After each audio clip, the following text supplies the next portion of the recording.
被宠爱的小奇迹究竟有多爱吃醋？听到王奶爸喊紫嫣大叔，瞬间气鼓鼓。吃醋了，又要吃醋了，又要吃醋。虽然老王喊紫嫣的时候特别大声，但内心却在瑟瑟发抖，不停偷看小奇迹，生怕好大儿吃醋。而假装淡定吃竹子的仔仔也在用余光看奶爸，内心 OS： 我老爹不会真移情别恋了吧？于是仔仔越想越气，装也不装了，不仅气得长叹一口气，还特意背过身不给奶爸解释的机会。纵观整个熊猫圈，小奇迹大概是最爱吃醋的小熊了吧？奶爸去隔壁院子除草，他生气，喊其他小熊名字也是如此。就连老王请假回个家，仔仔照样摆脸色。而这些可都是奶爸的功劳，是老王将原本内向社恐的毛孩子宠得愈发开朗放飞自我，以至于小奇迹逐渐依赖上他。当好蛋儿捣乱拆家的时候，需要为仔仔收拾残局的奶爸一点不生气，还会满脸宠溺的对熊孩子加油打气。加油，加油的助力。对于奶爸来说，不要孩子乖巧懂事，只要小奇迹开心快乐就好。老王简直就是标准的中国式好爸爸。他还体谅到小奇迹一开始胆子小，便特意在宝贝门口劈竹子，让对方逐渐熟悉噪音，小家伙这才变得勇敢能热情营业。要知道仔仔留学期间没吃过什么好东西，早就把冰坨坨和竹子吃腻完了。心疼不已的奶爸于是变着法给小奇迹喂金饲料。回来的时候他就不吃那个我们这边的窝窝头金饲料，回来就想尽办法让他吃这个东西，因为含了很多营养物质。有这么一位为毛孩子身体着想的奶爸，小奇迹怎么可能会不胖？体重直接从200斤飙升到240斤。方便问问他现在多重吗？120公斤左右。120公斤，大家记住，长了不少哈。对于小奇迹从前经常吃的冰坨坨，王奶爸没有强迫孩子吃，反而把冰块当成蜂蛹给好蛋儿玩。难怪小奇迹彻底离不开奶爸了，宝贝上个班也要盯着对方，即便是炫饭也要一个劲回头。这是害怕老王抛弃自己有新欢吗？王奶爸对小奇迹的种种照顾，证明了国内饲养员不只是低调专业，对毛孩子爱意更是一点也不少。王小五给新宠小黄鸭洗澡有多可爱？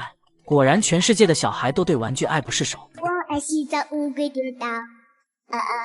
小心跳着好的泡泡。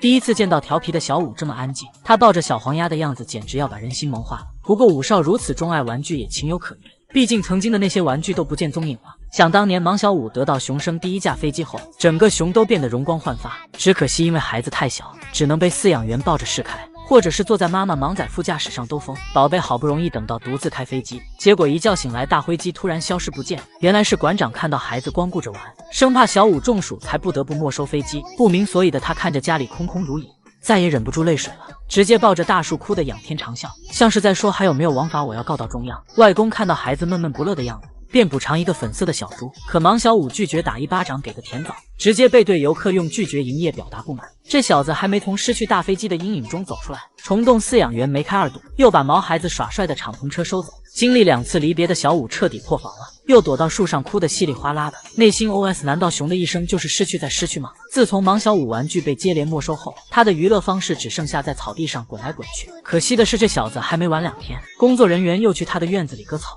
宝贝看着光秃秃的外场心如死灰，只能现场表演起来吃土表达不满。虽然莽小五还不到2岁，可他受过的苦比两脚兽都多。这小子不仅对玩具爱而不得，他在亲妈面前也讨不到好果子吃。心大的莽仔直接把儿子当球玩，母子俩一开始还岁月静好，结果莽小五下一秒就被妈妈扔下去，还恰好掉在了吊床上。宝贝摔下来后的表情一脸懵，心想发生什么？我怎么掉下来了？这天莽小五正跟着老妈走木家，结果一不小心翻车。宝贝本想撒个小娇请求对方帮忙，然而莽仔只是瞟了一眼就头也不回的离开，像是在说问题不大你自救吧。调皮的莽仔还总把儿子当坐垫，本来还以为他坐草地上，结果妞妞一起身居然出现小五的大头。果然莽仔带娃主打一个活着就好，熊猫圈还有比芒小五还惨的国宝吗？没想到他能在倒霉熊的赛道上一骑绝尘。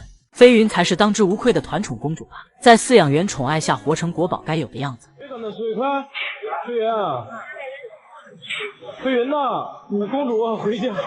好奶爸是真的将萌妹当成闺女宠，哄对方回家也是满满的仪式感。只可惜倔脾气的飞云什么也不听，难怪都说被偏爱的孩子有恃无恐。要知道飞云都14岁了还是个少女熊，而这全都是因为奶爸的夸夸。当调皮的飞云用头顶木桩时，奶爸看到后第一时间阻止宝贝闺女。飞云，砸头，别砸头！我说你，不行了啊，你不能这么玩啊！本以为这小妞不挨一顿揍，也得被饲养员啰里啰嗦教育个没完，哪曾想对方有两副面孔。飞云只是对着镜头甜甜一笑，正准备开口的奶爸彻底沦陷了。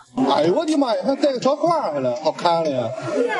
哎呀，好看好看！哎呀，好看好看！难怪这小妞也在彩虹屁中彻底迷失，毕竟换谁天天听赞美，心态都得年轻。当飞云在外场营业舍不得下班时，奶爸一声令下，公主就乖乖动身。飞云，回家喽！飞云呐，走了走了，我们回家吃饭啊！这语气像极了我妈喊我回家吃饭。即便是飞云耍脾气夜不归宿后，奶爸也会温柔地叮嘱对方，还学会夜不归宿了，是不是？那个样儿。这和老父亲教育闺女有什么区别？而奶妈对飞云的宠爱不比奶爸差，经常亲手帮闺女做丰容。宝贝最喜欢的小熊玩偶就是她织的。奶妈每次和飞云说话的时候，声音都会不自觉变假。小云，我来喂你吃好吃的好不好呀？来呀，宝宝，哎呀，宝贝，哎呀，宝。要知道她平日里还嫌弃金虎话多，如今一看到大美云态度就两极反转。叫孩子起床，奶妈也得区别对待。喊金虎的时候，声音要多大就有多大。金虎啊，金虎啊！可她面对飞云就是温柔奶妈。起来吃饭啦！只能说奶妈爱与不爱区别很大。还记得飞云发情假孕期间各种不适，经常用海豚音吸引饲养员注意，奶妈也忍不住心疼孩子，便为这小妞安排上洗澡水缓解疼痛，还特意准备了一大堆零食和玩具，即便是喊飞云回家，她也得哄着。给你个好玩具，飞云回家喽！难怪飞云对奶妈这么温柔，平日里不是主动让对方摸摸鼻子，就是咩咩叫向奶妈撒娇。只能说饲养员对闺女足够温柔细致，才能养出来这么懂事优雅的大美云。大熊猫对饲养员能信任到什么程度？蔓越莓被羊奶爸暴打也不生气，起因是这小子无意间被胡萝卜卡住，吓得羊奶爸疯狂拍打他的后背，甚至还用上了海姆立克急救法。好在蔓越莓在奶爸的救助下有惊无险。令人意外的是，他对奶爸100%信任，非但没攻击，做出攻击行为还乖乖配合。一人一熊之间完全没有安全距离，他们可以打打闹闹玩摔跤，奶爸也能将手搭在蔓越莓肩膀上，这默契的和父子俩有什么区别？生活在野外的倩倩也很信任奶爸，当自己受伤浑身疼痛时，他会第一时间下树求助工作人员，还伸出小手和脚丫给对方查看情况。宝贝像是在诉说这段时间的种种委屈。还记得小丫头生产期间是美奶妈全程照顾母子俩的，因此她能紧紧抱着对方撒娇，也放心将自己的熊猫幼崽交出去。奶妈还没来到内舍的时候，小丫头就已经迫不及待地交给对方。即便小丫头抱着崽崽舔毛，可她听到美奶妈的一声呼喊后，也会乖乖转过身子交出孩子。只能说这份信任是奶妈用心爱护的结果。还有刚刚留学回家的福宝公主，虽然她和徐奶爸只相处了几个月的时间，但小家伙却将自己的后辈放心交出去，总喜欢让对方帮忙按摩捏捏肩膀。要知道她从小就喜欢亲近两脚兽，表达爱意的方式就是伸手，而爱护她的徐奶爸也得到了这份殊荣。